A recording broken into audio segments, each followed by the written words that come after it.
What are some of the unintentional consequences that may occur from our attack on Libya? Just a couple days ago, I was complaining about the president not coming to the Congress to get the proper authority to wage war, because imposing a no-fly zone over a country is an act of war. Instead, he was quite content to get his authority from the United Nations. I find that just a bit annoying, and I hope all Americans would find it the same way. But, you know, to me it's sort of ironic as well, and I don't believe it was coincidental, that this attack occurred on the anniversary of our attack 8 years ago against Iraq. And of course then it was shock and awe and would be over in a week or two, and of course the military success was there, but it still lingers. There still is not a settlement in Iraq. So how long might this last in Libya? This could go on for a long, long time. You know, it was said that the United Arab League condoned and encouraged the United States and the other countries to impose this no-fly zone. But yet today, the United Arab League has just called an emergency meeting because it wasn't exactly what they expected. They didn't expect civilians to be killed, and they are upset about it now and actually are about to withdraw their support and are very annoyed on how this turned out. And this is just within hours.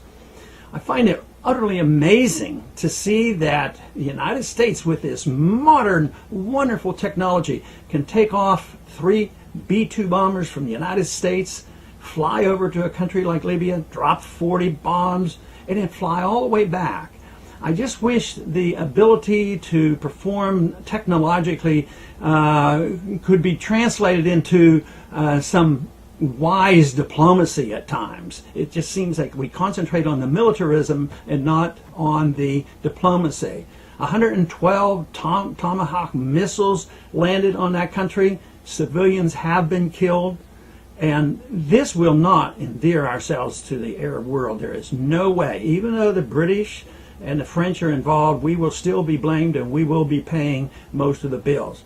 But there's a bit of irony here also, because at the same time we're there for our so-called humanitarian reasons, there are other crises going on. You know, our close allies, the Sharia-run government of Saudi Arabia, they're using force to suppress, you know, this dissent in Bahrain. They've literally sent troops into Bahrain.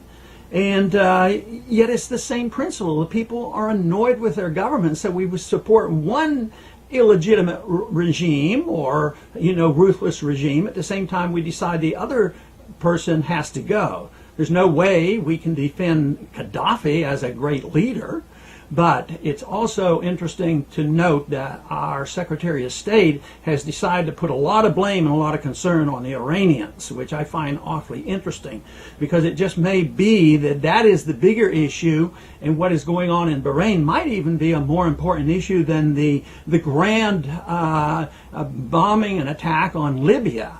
Sometimes I think they do things to distract us from what is really going on.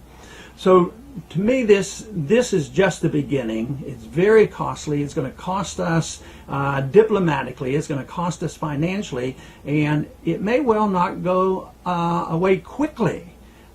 Even though the military, there's nobody can touch us militarily. This whole idea that we're doing this for national security just blows my mind, because there is no chance in the world that a country like Libya could be a threat to us. And then to hide behind world government, the United Nations, that go in and justify this, claim that oil has nothing to do with this. We need, as a country and especially as a Congress, to wake up and actually take upon ourselves the responsibilities that have been given us. We should not allow a president to do this on his own without even asking us. And yet the Congress generally rolls over and does whatever they say.